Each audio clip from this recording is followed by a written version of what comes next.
Welcome back, my fellow mobile gamers of YouTube. My name is NimbleThor, and today we are going to check out Days Bygone, which is a new castle defense game that one of you fine folk actually recommended me to check out. And we've already played quite a few of these types of games here on the channel, like Keep the Castle and Grow Castle. I think we played about a year ago as well. But the difference with Days Bygone is that we actually control a main warrior throwing his sword, or in this case, I guess it's a spear, 2 spears at a time actually, because we upgraded that. And this makes the game feel a bit more like an old mobile game called Defender, where we also take control of a main hero, and then we have to defend our castle. And then, yes, you can also buy upgrades. Yes, we can buy helpers, and you can see we have an archer and we have a wizard helping us out already. But the main part of the game is that we have to aim and shoot at these enemies with our swords and with our weapons.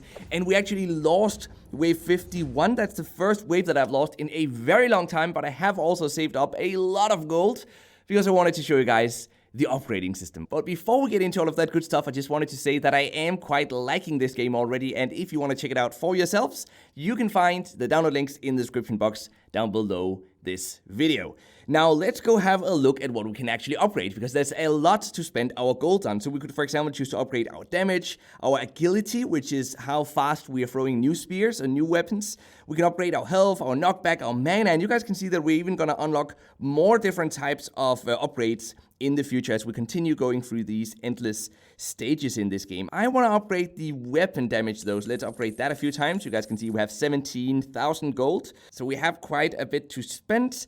I do also want to upgrade the agility quite a bit. Oh, that's maxed out now. That's pretty cool. So that maxed out at level 30 only. Let's upgrade the weapon damage a bit more. We have 9,000 gold left. What do we want to spend that on?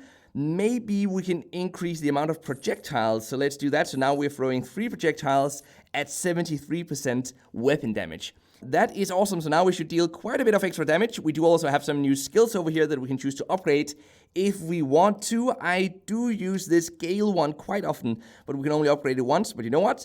What the heck, let's just go for it. So now that one has been upgraded as well. We can't upgrade our weapons, but we can unlock a new weapon though. So let's go do that right now. Now we get these weapon crates that we use to get new weapons. We get those from defeating bosses every 5 levels. And look at that! It actually looked like we got a really rare weapon. This is so lucky.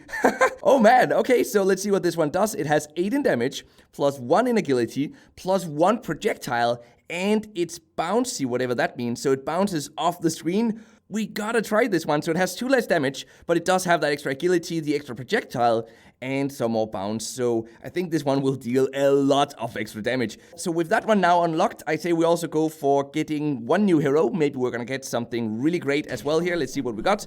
We got Elaine, which also seems to be an epic hero. Wow, we're so we're so lucky here. Look at this. The damage is 3. The cooldown is 15 though. And then it has a DPS of 0.2. Elaine casts a gust of wind, dealing damage and knocking enemies back by 1 unit in a straight line. So that is 0.2 in DPS. What about this one here? 0.55 in DPS and 0.33. So it actually looks like this new hero isn't exactly stronger, but we can still add it to our team. So let's go open up a hero slot here by spending some of the premium currency, which we got for free, by the way. And I'll get back to how you can get more premium currency for free later on in this video. But now with this setup, I think we're pretty much good to go. Let's complete some of these quests. Let's collect some rewards from the achievements, and let's head back into campaign level 51. I do have a pretty good feeling about this one. Look at this. Oh, yes. This is what we needed. This is what we were waiting for, guys. We are throwing, what? We're throwing 4 swords at a time. And as promised, those swords also bounce back and forth. Look at this. Wow, this game just got a whole lot more crazy. This is bullet hell-like amount of weapons or bullets on the screen at any time. I'm loving this.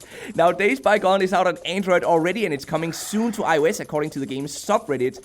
So that's why I figured out that, you know, it'd probably be safe to play the game now. If you're on iOS, I'm really sorry, but you can at least go note down the name of this game and then come back in a few months, and hopefully by then the game will have released on iOS as well. Now look at this, we defeated this level very, very easily, so these upgrades definitely helped a lot. And I gotta admit, getting that new hero probably helped as well. And certainly getting that new weapon helped a lot. Now, the last major feature that we didn't really go over before is that we have a reset feature. And it's here because the game is endless. There's an endless amount of levels in the game. But I honestly don't really feel like resetting. We just got so much good stuff.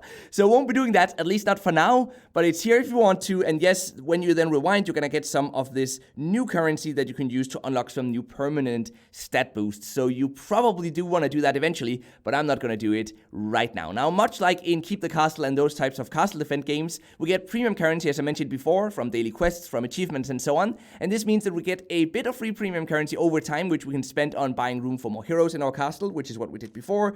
And we can also spend it on getting more room for more weapons, so we can expand the amount of weapon slots we have, because right now we only have 5, and more things like that. And there's a couple of more of these types of premium currency in-game purchases, but we don't really need to buy the premium currency, but we can if we want to progress faster, and we can also buy an autoplay in-app purchase. Let me just go show you guys that over here. It's called AFK Assist, but again, I think only a narrow group of players would be interested in buying that. But if you want to support the developers, of course, that's one way that you can do that. Now, if you're like me and you're not interested in actually buying any of the in-app purchases right now, at least, what you can do is you can go into the dungeon game mode, and that is gonna reward you with some dungeon keys. And now these dungeon keys can actually be spent on buying hero tickets. So let's buy one right now. You guys can see we can actually buy one more. We can buy a few more, actually. They do increase in price, and then the price resets in 5 days. We can also buy some more weapon crates if we wanted to. And as I told you guys, we get these keys simply from playing in the dungeon mode. And I'm really liking this system because it means we can buy these hero tickets that typically cost, well,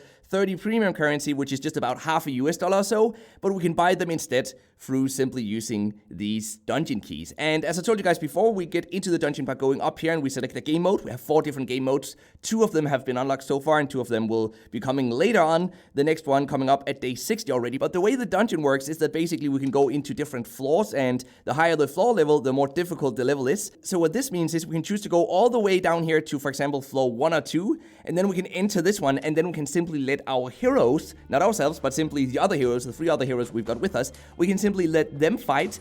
And that means we can go away from this game, we can keep the screen on, and we can just let the phone lie on our desk or in our pocket, and the game will be able to play on its own. So this is sort of an AFK or idle feature in this game, and then you can return back a few hours later, and you will have got lots of new keys, which again means you don't have to buy any of the in-app purchases. So this is completely optional, but I'm really liking this system. For now though, it is a bit boring to look at this, so let's go back here. I don't want to spend any more time in the dungeons. Now, there are no forced advertisements in this game either, which I'm really glad to see, by the way. But the last time I played one of these games, I remember you guys mentioning that even the incentivized video advertisements felt nearly forced, as you had to watch them to get enough rewards to be able to continue in the game.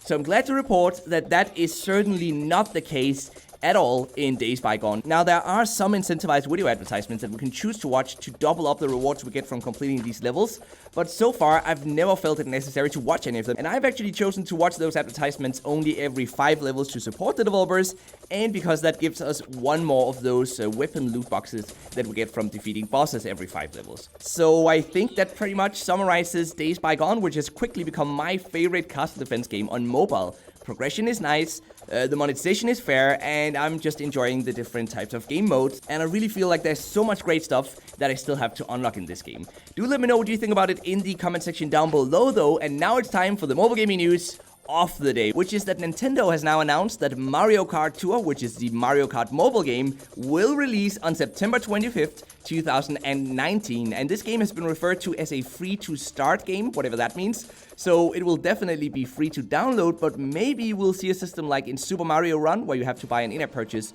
to unlock the full game. Although, based on early information from beta testers, it seems like this game will actually be fully free to play with lots of in-app purchases like you'd expect from any free-to-play mobile game. But to be honest with you guys, I don't even mind too much how they're gonna monetize. It's freaking Mario Kart on mobile. It's something I've been waiting for ever since I first started playing mobile games. So I'm really excited, can't wait to play it, can't wait to share it with you guys. Of course, I'll be the first to point out if the monetization is horrible, but let's cross our fingers, let's hope not. And with that said, I hope you've enjoyed your time here today. Thanks for being part of the Nimble squad, and until next time, just keep gaming, stay awesome, and I'll see you guys around.